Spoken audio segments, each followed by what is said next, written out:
मुकाशफा और उसका 12वां बाब जो 17 आयात पर मुश्तमिल है।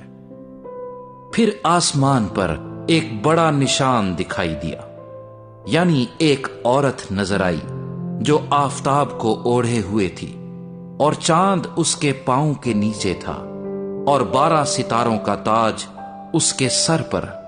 वो हामिला थी और दर्दे ज़े में चिल्लाती थी और बच्चा जनने की तकलीफ में थी। फिर एक और निशान आसमान पर दिखाई दिया, यानी एक बड़ा लाल अजदहा।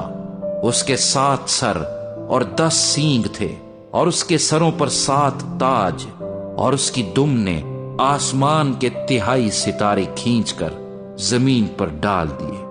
और वो अजदहा उस औरत के आगे जा खड़ा हुआ जो जनने को थी, ताकि जब वो जने तो उसके बच्चे को निगल जाए। और वो बेटा जनी, यानी वो लड़का जो लोहे के असा से सब कौमों पर हुकूमत करेगा, और उसका बच्चा यकायक खुदा और उसके तख्त के पास तक पहुंचा दिया गया। और वो औरत उस बियाबान को भाग गई जहां खुदा की तरफ से उसके लिए एक जगह तैयार की गई थी, ताकि वहां 1260 दिन तक उसकी परवरिश की जाए। फिर आसमान पर लड़ाई हुई। मिकाईल और उसके फरिश्ते अजदहे से लड़ने को निकले, और अजदहा और उसके फरिश्ते उनसे लड़े, लेकिन गालिब ना आए। और इसके बाद आसमान पर उनके लिए जगह ना रही। और वो बड़ा अजदहा, यानी वही पुराना सांप जो इबलीस और शैतान कहलाता है और सारे जहान को गुमराह कर देता है, जमीन पर गिरा दिया गया, और उसके फरिश्ते भी उसके साथ गिरा दिए गए।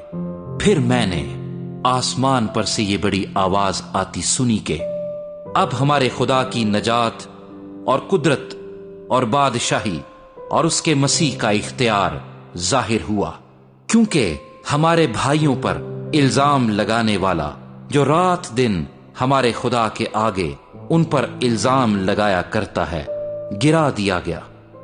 और वो बर्रे के खून और अपनी गवाही के कलाम के बाइस उस पर गालिब आए, और उन्होंने अपनी जान को अजीज ना समझा, यहां तक कि मौत भी गवारा की।